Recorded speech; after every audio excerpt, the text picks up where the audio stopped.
I can't accept anything you might say because your brain doesn't operate reasonably. What's up, cousins? Welcome back to my little corner of the atmosphere. If this is your very first time visiting my channel, with everything going on in the world, I really just have been delving into any way possible to make my overall quality of life healthier, taking my relationship with social media and really putting it under a microscope, because we all know social media is a toxic bacteria that spreads like a dog with rabies.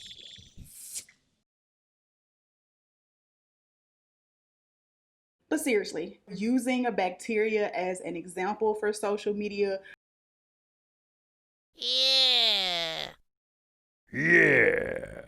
I touched on how this has been affecting me personally and specifically in my previous video. So not to add to this whole tug of war for your watch time minutes, but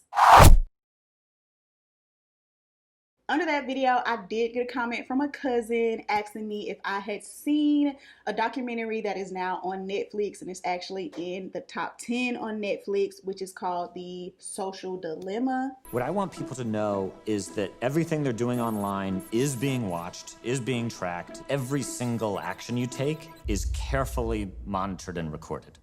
So when Diddy said watch it, I really was like, okay, let me just go ahead and put this on my weekend watch list. What's up, what's up? What's up, what's up, what's up? Ladies! What's up, what's up? What's up, what's up, what's up? Social media is really just changing the entire landscape of the very fabric of how we live our lives, how we formulate our thinking, how our children are developing their self-esteem. And I really just think it is something that everyone who engages in social media, which means if you are watching this YouTube video, you engage in social media, and I think you should check out this documentary in its entirety. The second thing that you will immediately notice in this documentary is that these aren't just some floozy, oozy, flash in the pan, Johnny come lately, give me your opinion on what you feel like social media is doing to the world today. People in this documentary. I tell ya, back in my day, we had to walk 15 miles to the nearest telephone, and we didn't even have text messages, so I don't get what the whole deal is about text messages. Just call your friend.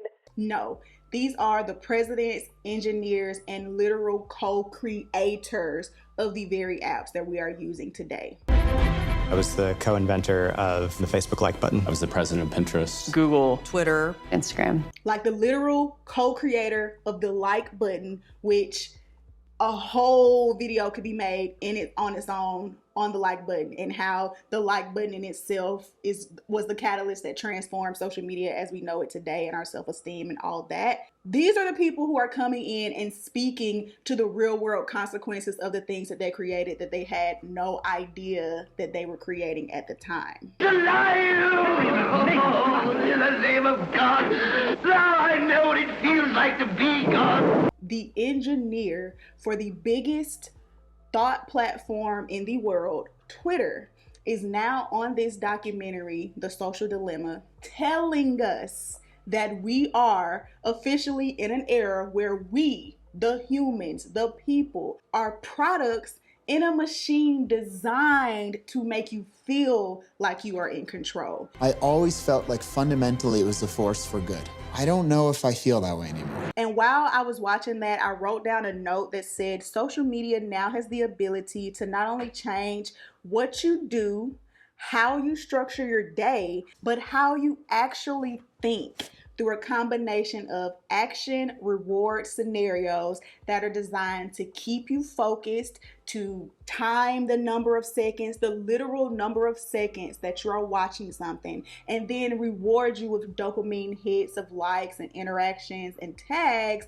and then throwing ads all the way in between there to sell to you, to get you to conform to a certain belief, to get you and your eyes on their platform so they can continue to collect data about you, so that they can continue to predict your future thoughts, actions, purchases, political affiliations, the list goes on. So if we were to just stop there, it's pretty sticky at best. It's like, there's a guy who's really more into me than I'm into him. He tells me everything that I want to hear. He's nice to check in with when I'm bored, but I really could just, take it or leave it, and I'm in control the whole time. Well, the social dilemma really breaks down how it's not that at all. You have zero control, and everything about every one of these social media platforms is designed to take your ability to walk away, to not spend your time scrolling and clicking and browsing and commenting and doing things that insidiously draw you back to the apps, such as notifications that you've been tagged in a picture because, hey, you can't not find out what picture you're tagged in. Like I said in my chit chat video, I can't be all things to all people. And in the realm of that, and also through therapy, a lot of therapy, I know that I can't personally tackle this feat of getting everyone who watches this video to understand, how really unhealthy so much time on social media can be, especially as I'm creating a video that is designed to do everything in its power to keep your watch time. There are definitely immensely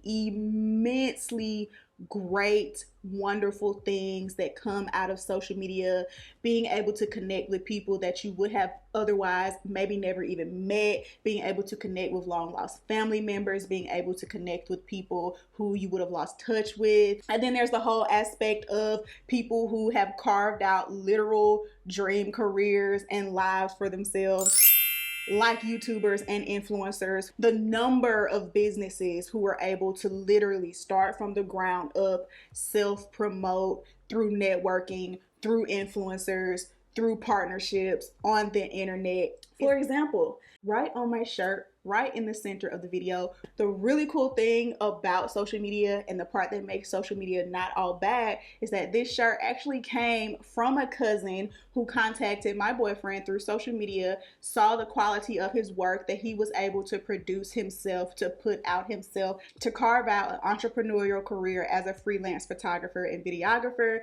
And at the literal shoot, he tells me that he finds out that this person has been a watcher, a cousin of my channel for years now. And now, unrequested, just because I want to show support, I'm able to then show my support and help uplift another Black-owned business, which in turn leads to the greater good, the greater purpose of what I feel like part of my mission is to do with my platform. What the documentary The Social Dilemma does is really explores the flip side and talks to the actual people who are behind it, who sees it, who really knows everything from the ground up, and they are honest by saying that change is happening around the world because of these platforms.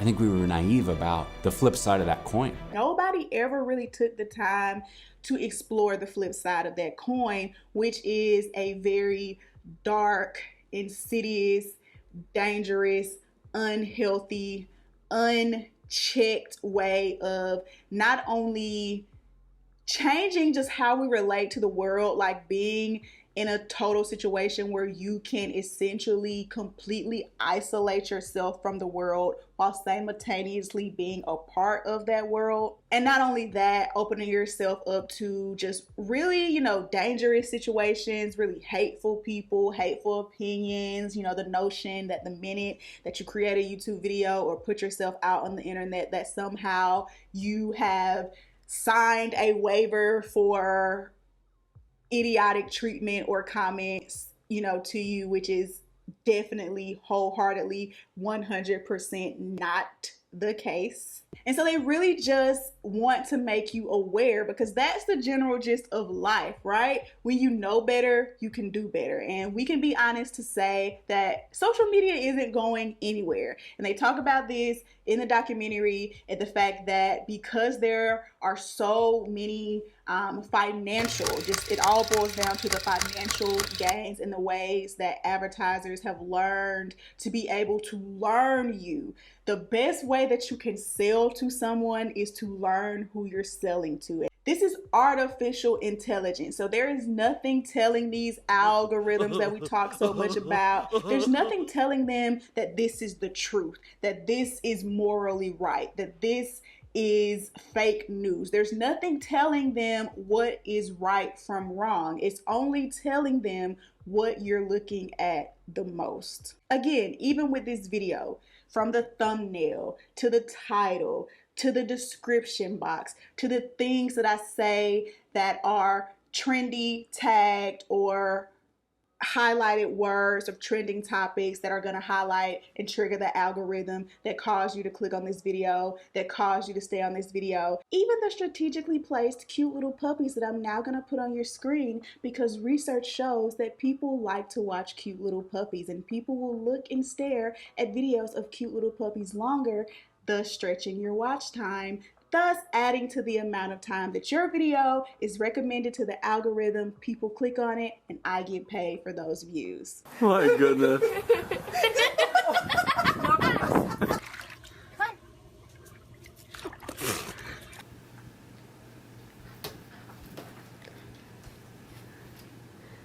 So it's all like, you know, in the grand scheme of things, and you have to know how you're being used in the game in order to know how to play it. And make no mistake, you are not using social media. Social media is using you. And I feel like that is the biggest argument that even, you know, people like myself sometimes like to tell themselves when they get a little too invested in social media, when they can't really admit that it's become an addiction, when they can't really separate themselves from it, or they use the excuse that social media is their business and they say that social media is a tool. But essentially the reason why social media is not this tool, so to speak, that we all like to call it, is all in how a tool is used. When you think about a tool, for example, a hammer. This hammer is a tool meant to do specific things, clucking somebody over the head if they come at you wrong.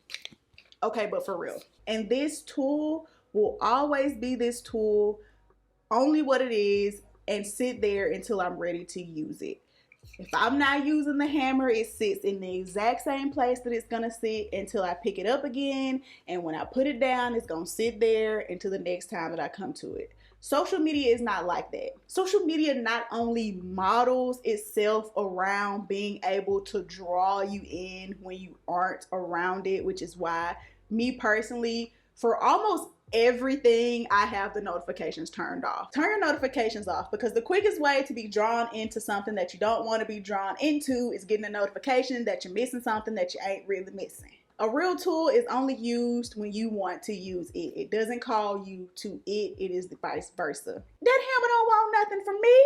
That hammer don't want to be my man. That hammer don't want to be my friend. Social media absolutely wants something from you. Essentially your life. Social media wants to know everything about you, your life, your history, your likes, your hates, so that it can learn you and learn what to feed you that you will respond to make it money. Facebook discovered that they were able to affect real-world behavior and emotions without ever triggering the user's awareness. They are completely clueless. And lastly, one thing that I am really glad they touched on at the very end of this documentary is just the whole realm of conspiracy theories and things that I'm not even going to mention in this video because I don't want said algorithm to track me, such as and even still, the algorithm is so smart that just by typing that on the screen, I'm sure now I will get a plethora of suggestions and recommendations and people who are interested in that topic who were now recommended that video. I say all that to say, as a millennial, especially as a YouTuber, I ain't got all the answers. But I will continue to say, especially as I continue my journey to find healthier ways with my relationship to social media, that while you may not have all the answers, it's probably best not to go on these apps that are specifically designed, structured around persuading you on certain ways how to think to find the answers. It's just probably not a good idea. Check out The Social Dilemma on Netflix. I'll have a couple of book recommendations down in the description box for other books that delve into this topic. If you have any other documentaries or books that you've been reading or things that you've been learning, of course, share them down in the comment section. I would love to read them and, you know, get more tools for myself. Also, check out my previous video that I was talking about where I dive more into why I quit Instagram daily stories for this exact same reason. And check out my Surviving 2020 book list video, because in that video I do also talk about a really helpful book called Digital Minimalism that helps just tie all this together in one big circle of continuity. I'm gonna end this video here and finish off the rest of my Sunday listening to some down home blues and catching up with reality TV. I'm only human.